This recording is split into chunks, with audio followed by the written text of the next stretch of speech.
আসসালামু আলাইকুম বন্ধুরা, আজই তোমাদের সঙ্গে নতুন একটা রেসিপি শেয়ার করতে চলেছি। রেসিপিটা হচ্ছে চিকেন রাইস বানানোর জন্য দেখো একটা আমি ডেচকি বসিয়ে দিয়েছি।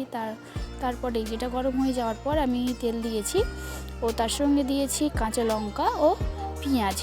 এখানে আমি 4টে মিডিয়াম সাইজের পেঁয়াজ দিয়েছি।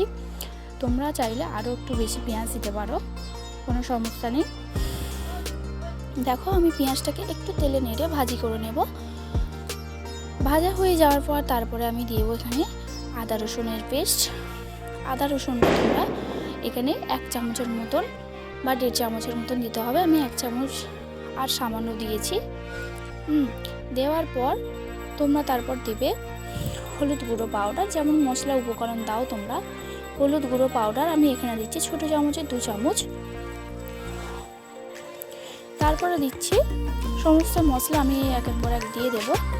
তারপর এখানে দেব লঙ্কার গুঁড়ো সামান্য, যেহেতু আমি এখানে কাঁচা লঙ্কা 2-3টে দিয়েছি, আমি এই জন্য লঙ্কার গুঁড়োটা একটু সামান্য দেওয়ার চেষ্টা করছি। বাড়িতে যদি বাচ্চারা থাকে, কারণ ঝাল হওয়ার কারণে বাচ্চারা খেতে পারবে না, তো তোমরা এখানে লঙ্কাটা একটু সামান্য দেওয়ার চেষ্টা করবে যাতে ঝাল বেশি না হয়।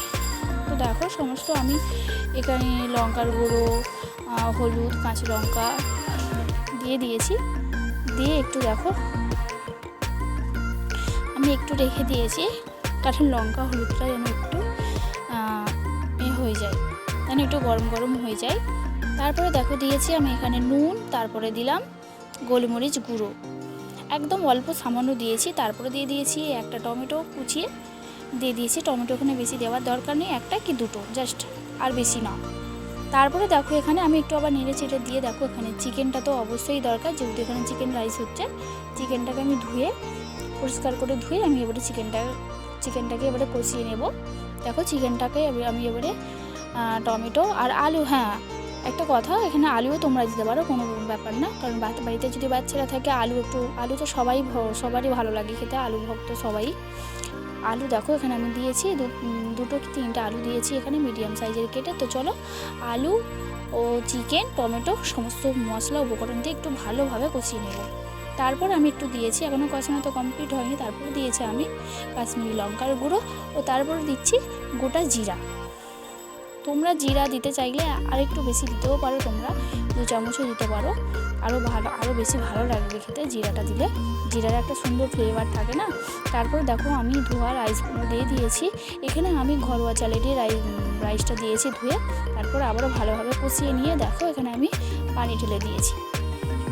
পানিটা তোমরা পর্যাপ্ত পরিমাণে দেবে, কারণ যেন সেই পানিটা অনুযায়ী যেন চালটা যেন সিদ্ধ হয়ে ভাতে পরিণত হয়ে যায়, আবার যেন বেশিও না হয়ে যায়। বেশি হয়ে গেলে তাহলে আর চিকেন রাইসটা ভালোভাবে সম্পূর্ণ হবে না। তো দেখো তারপর আমি এখানে চাপা দিয়ে দিলাম। এখানে আমি তোমাদেরকে একটু খুলে একটু দেখিয়ে দিচ্ছি, জাস্ট দেখো কেমন একটু ভাতটা চাল থেকে একটু ভাতে পরিণত হয়েছে। এখনও অনেকটা পানি আছে, হয়ে যাবে আশা করি, আর কোনো পানি দিতে হবে না।